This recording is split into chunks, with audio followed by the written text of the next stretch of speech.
All right, listeners, I think you know that we are part of the Radiotopia network, which is basically a network built on the idea that you should support the most creative, independent audio makers around.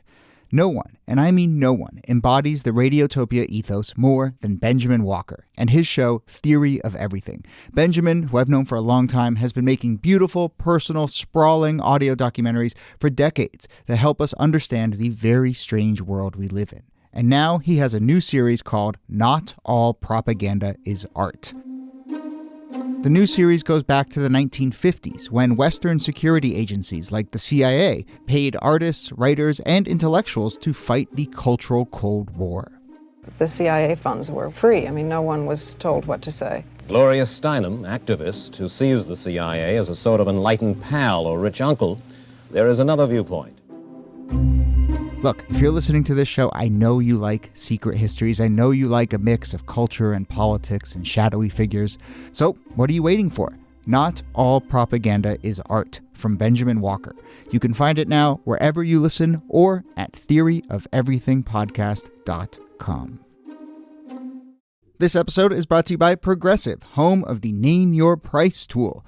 You say how much you want to pay for car insurance, and they'll show you coverage options that fit your budget. It's easy to start a quote. Visit Progressive.com to get started.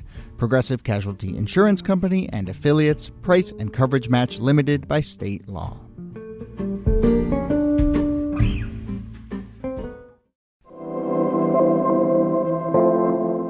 Hello and welcome to This Day in Esoteric Political History from Radiotopia. My name is Jody Avirgan. This day, December 12th, 1941, President Roosevelt is gathering support for the United States to enter World War II. Over a short stretch of time around this date, he had asked Congress for formal recognition of declaration of war against Germany and Italy. He had just a few days earlier asked for formal recognition that we were at war with Japan, of course, in the aftermath of the attack on Pearl Harbor, which was December 7th. So the United States is rushing to war. Congress is rallying, offering a number of overwhelming votes of support for these war resolutions. I use the word overwhelming and not unanimous for a reason, because there was one lone member of Congress, a woman who voted against sending the United States into the Second World War, Jeanette Rankin of Montana, who was the first woman to hold federal office in this country, in fact, and was the one in the 388-1 vote over the war authorization. So let's talk about Rankin's dissent, her remarkable career of dissent, and lots more. Here to do that, as always, are Nicole Hemmer of Columbia and Kellie Carter-Jackson of Wellesley. Hey there. Hello, Jody. Hey there. I can only think of the aftermath of 9/11 and sort of try and capture the sense of rallying and unanimity and just everyone sort of back, and I think that's kind of my sense of where Roosevelt is at. I mean, he gives an address, obviously, in the aftermath of Pearl Harbor. I think I've read stats that like 90% of Americans are listening to that in real time. Wow. Support for the war is through the roof. So, I think we should start there to really get a sense of what it means for Rankin to stand up. Yeah, this was a real rally around the flag moment. And it's important to capture the moment right before Pearl Harbor because Americans were divided on U.S. involvement in World War II up to that point. The America First Committee, which would move in a more pro-Nazi fascist direction by the end, had support from across the political spectrum. There had been a real resistance in the late 1930s to anything that helped out Europeans in the war because Americans did not want to get involved. And Pearl Harbor happens, and all of that anti-war or non-interventionist support collapses. And in Congress, at least, Jeanette Rankin is the last woman standing. And it's interesting, too, because all of it collapses in a region of the country that most Americans have never even been to. When you think about how far away Hawaii is, this was not LA, this was not Florida, but even still in that moment, Americans have rallied. And so I think about Jeanette Rankin and I'm like, my goodness, what must it have been like to sort of stand alone as a woman, first and foremost, but also to stand alone in those sentiments. It's kind of incredible. And overwhelming pressure, not just because of Pearl Harbor, but remember, if just the day before, Adolf Hitler had declared war on the United States. So you already had a belligerent power in addition to Japan that had declared war on the U.S. And to imagine someone voting against that with all of this pressure and so much pressure from the leadership of both parties, Franklin Roosevelt over the course of the war would be strongly opposed to anti-interventionist voices. I mean, there was a moment in 1942, I think, where he is being asked a question by an anti-interventionist reporter, and he gives him an Iron Cross, which was a medal for the Nazi regime, because he's basically saying you're doing this in service of the Nazis. And that's the kind of response that Rankin gets, that she is supporting Hitler, that she's supporting Japan, that she's supporting the enemies of the United States by voting against this war. Yeah. So let's talk a little bit about her reasons for this vote. But just to paint the picture, the Senate passes this vote unanimously. I think it's the day after Pearl Harbor, and then there's other votes that come along. And again, when the vote that we're talking about here is 388 to 1. Certainly, Rankin is accused of all the things you talked about, Niki. But I feel like I'll bring up the Iraq War again. I mean, I think a lot of the opposition there was somewhat anti-interventionist, somewhat pacifist, but a lot of it was also, we're rushing here, right? And I think in this case, there wasn't necessarily a sense of like, we're rushing into this. I mean, the conversation about should the U.S. enter the war had been going on for a long, long, long time. And I don't think Rankin was necessarily anti-interventionist. She was just an avowed pacifist who didn't believe in war. And I think it's important to sort of parse why she made this vote and why some of the accusations that then landed on her didn't necessarily square with, I think, was a fairly clear rationale. I also think it's, there's context to Rankin as well. For someone who can make that vote, that doesn't just come out of nowhere. So when you think of her career, she's a woman who's born in 1880. She's a trailblazer at a very, very young age. She's pushing for women's suffrage, pushing for women's right to vote. She attends Montana State University. So again, a young woman who's attended college, who has a degree, who is voting in 1910. They allowed women to vote in Montana in 1910. And then when it officially passes, she decides to run for Congress. I mean, not very many women, no women are running for Congress at this time. And so I would, argue that she's made a lot of solitary, isolated decisions way before she gets to this moment. But she's consistent. I will give you that. In terms of her stance and her belief, she's unwavering. And I have a lot of respect for that. Yeah, we talked in an earlier episode about Wyoming as the heart of the women's suffrage movement in some ways. And the West was really where women were gaining access to their rights much earlier than women in the East. And Rankin embodies this moment in the 19-teens when women are organizing, and she has access to a kind of political power that most women in the United States don't. She not just runs for Congress, but she is voted into Congress and serves in the House from 1917 to 1919. When the U.S. is entering its First World War.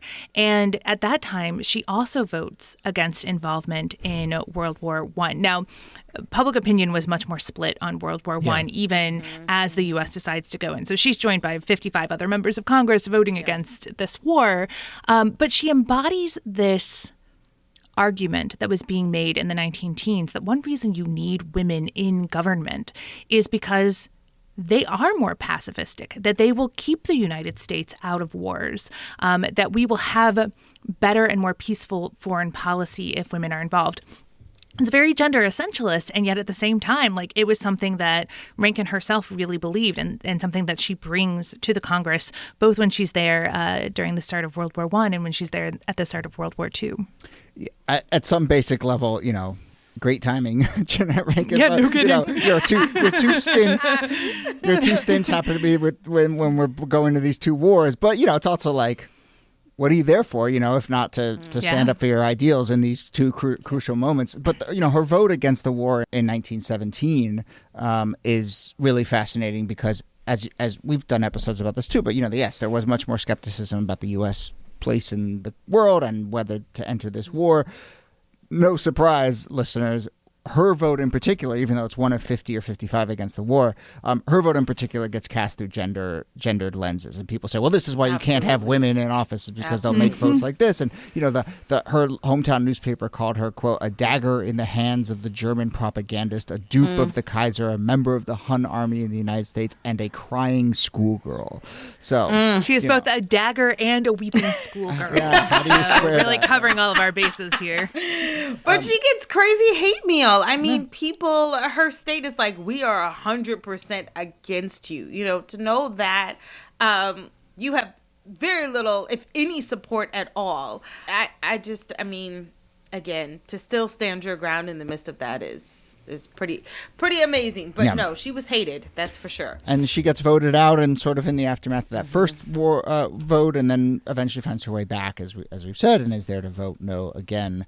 I do want to just point out that we've talked about how, and I think it's important to remember, that there were voices of dissent, during the Civil War, during World War I, there's always been voices of dissent, and a lot of them have come from a sort of long line of pacifism in this country. But at the same time, to make this vote, right? There can be voices, and you can say all these things, and then she's the one who stood up in this moment that we're discussing now, and actually put her name next to a vote. And I think about that a lot right now, that you can have quiet dissent, backroom dissent, you can have reservations, and at the end of the day, you either need to stand by your ideals or not. And a lot of that is, for elected officials, comes down to just how you vote. And we've seen people walk right up to that line where they're ready to take a vote, and then they back away. Can I also just say, as someone who studies violence, I feel like Americans don't understand pacifists at all. And there's very little tolerance for them, which is interesting, because you would think people would want, peace, or would want peacemakers, or would love peacemakers.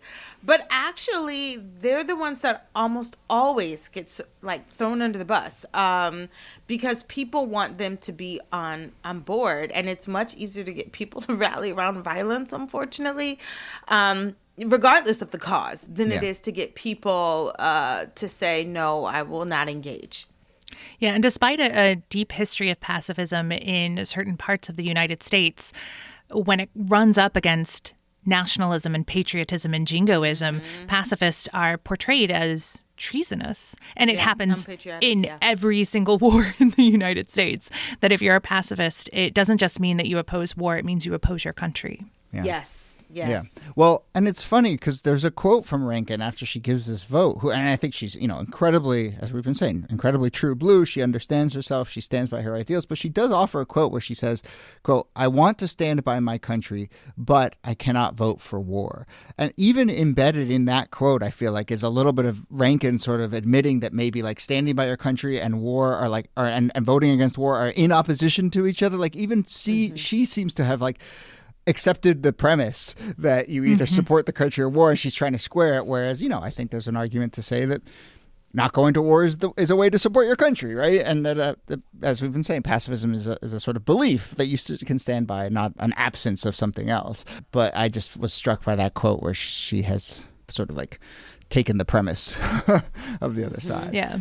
But to that point, to reiterate how committed she is and how sort of incredible her legacy is. She lives to the ripe old age of 92 into the 70s, and war after war, she continues to be a pacifist and crusade against American military involvement. Yeah. She doesn't support the Korean War. She doesn't support the Vietnam War. And there's a sort of forgotten legacy in the 1950s and 60s of women who came out against those wars, who were the head of a new pacifist movement in the opening years of the Cold War, who were particularly against the use of nuclear weapons, but also against these wars, right? They're not as loud and visible as students will be later in the anti-war movement. But in the late 50s and early 60s, they are taking to the streets, marching against these wars too. And Rankin is part of that movement. Okay, well, let's leave it there. We will say, so as I mentioned, she lived to 92. She died in 1973. 1985, a statue of her goes up in Washington, D.C. that is inscribed with "I cannot vote for war." There's a replica of that in Helena in Montana. She's in the National Women's Hall of Fame. There's been a documentary about her. Now there's been a small podcast episode about her. Add it to the Wikipedia page. Yeah. Listeners, where is the brigade after each of these episodes that goes to Wikipedia and adds us? Into the sources. Exactly. Come on. All right. Well, look, I'm really glad we got to touch on her. We've gotten a number of listener emails suggesting that we talk about Jeanette Rankin, so I'm glad we did. Nicole Hemmer, thanks to you. Thanks, Jody. And Kellie Carter-Jackson, thanks to you. My pleasure. This Day in Esoteric Political History is a proud member of Radiotopia from PRX, a network of independent, listener-supported, artist-owned podcasts. Our researcher and producer is Jacob Feldman. Our producer is Brittany Brown. Kaula Nakua helps with transcripts. Julie Shapiro is executive producer for Radiotopia. Get in touch with us if you have any questions or comments or ideas for the show. You can email us thisdaypod@gmail.com, or you can find a form at thisdaypod.com, where you can also get our full archives, transcripts, and learn lots more about the show. Follow us on social at thisdaypod on Instagram and Twitter, where we are posting stuff each and every day. My name is Jody Avergan. Thanks again for listening, and we'll see you soon.